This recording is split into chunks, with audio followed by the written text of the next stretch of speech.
Watching Alabama's WVUA News at 10 with your award-winning news team. John Huddleston, weather with Richard Scott, and sports with Gary Harris. Good evening. In a unanimous decision tonight, the Tuscaloosa City Council approved zoning and building changes for areas within the city's tornado recovery zone. Now, this will affect the types of buildings and homes that can be rebuilt. Citizens have been working with the council on the decision and have long awaited this change. WVUA's Courtney Highfield was at tonight's meeting and has more in tonight's top story. The final approval of the new zoning and building codes was the culmination of a lot of man hours. For months, city leaders as well as citizens have worked tirelessly planning Tuscaloosa's future. Well, we've had a lot of time to work with the community on this. We've been working on this since last fall. We've had public hearings and the council's debated it publicly a good bit. So from what we're seeing from the community now, there seems to be a lot of support for it. And we were concerned with so many of the homes and neighborhoods destroyed during this, after the tornado, about what would happen next. And so we're so supportive of this because in the process by which they developed this plan, there were so many opportunities for community input. And we believe that the bulk of the plan is really going to preserve the quality of our neighborhoods. Officials say the changes will affect the way homes and businesses can be rebuilt. In most cases, these are upzonings. In other words, somebody that may have only had the right to build a single-family detached house may now have the right, if the zoning district allows them, to build a townhouse or a duplex or an apartment house.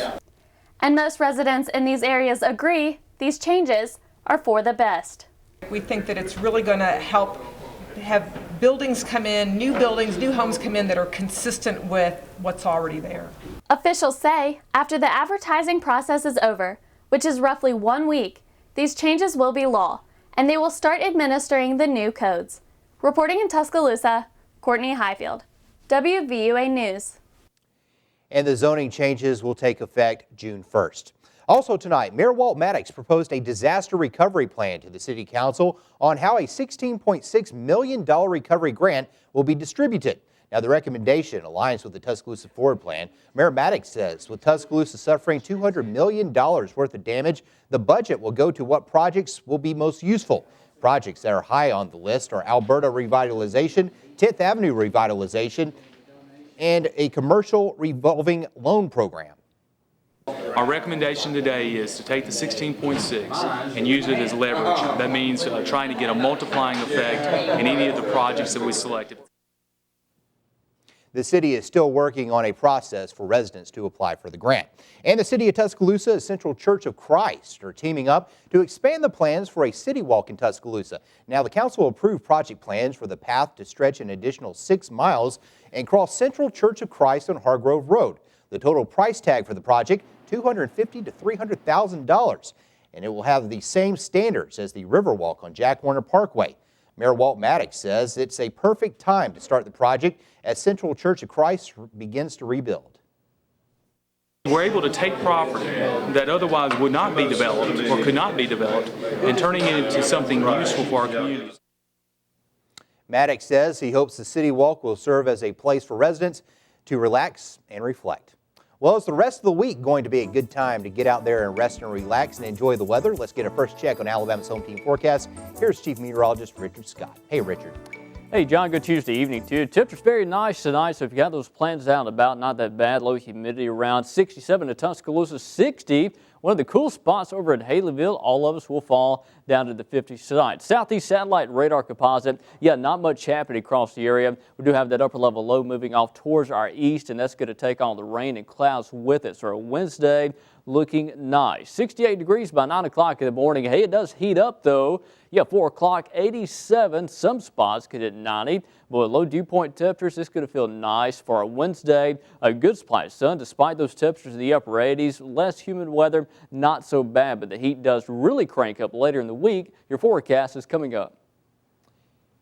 An interesting stat tonight when it comes to social media and how it affects your marriage. According to the magazine Smart Money, more than a third of the divorce filings last year contained the word Facebook.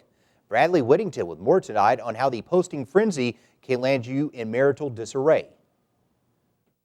It's visited by millions of people every day, and while most people use Facebook to keep in touch with old friends or to stay up to date on current technology, some people post the wrong thing, and they end up in hot water. There's no question that the mention of those social media outlets has definitely been on the rise in the last couple of years in regard to the amount of divorces that are filed. But it's really not Facebook's fault. Attorney John Fisher, who deals with divorce cases, says Facebook is just the avenue people use to connect. For one reason or another. I mean, let's face it, marriages, they have seasons, and some are good and some are bad.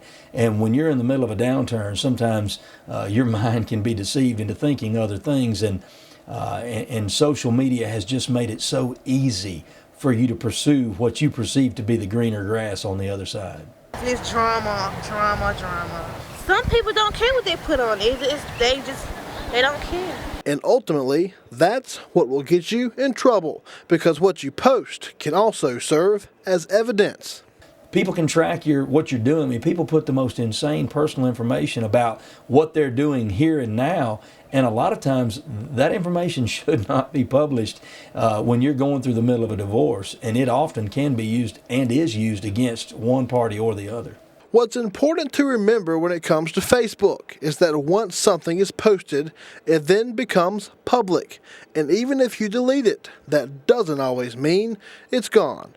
Reporting in Tuscaloosa, Bradley Whittington, WVUA News.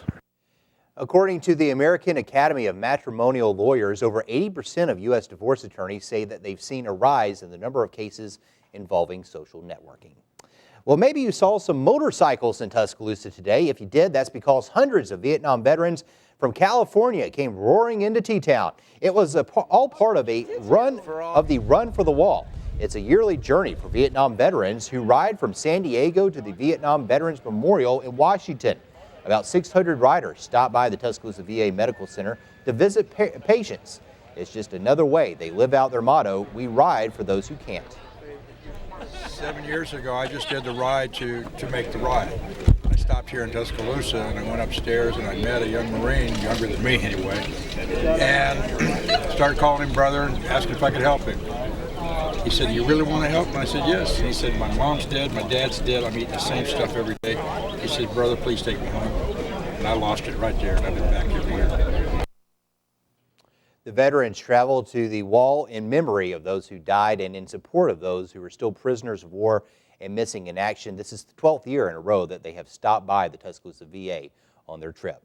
Well, thousands of dollars in new books will soon be on their way to the Tuscaloosa County children. Today, Flatwoods Elementary School received a $2,000 check from the New Books for New Opportunities fundraiser. Now, residents voted with their dollars in a contest showcasing student artwork. The money raised will now go towards new books. The 2012 Leadership Tuscaloosa class helped organize the event. They are one of the Adopt a School partners. In other news tonight, representatives from the fast food giant Bojangles stopped by the Boys and Girls Club of West Alabama today, and they didn't just bring chicken and biscuits. Instead, they presented the club with a sizable donation, over $10,000. The company worked with the Chamber of Commerce and selected the Boys and Girls Club because of their deep involvement with young people who were displaced from the April 27th tornado.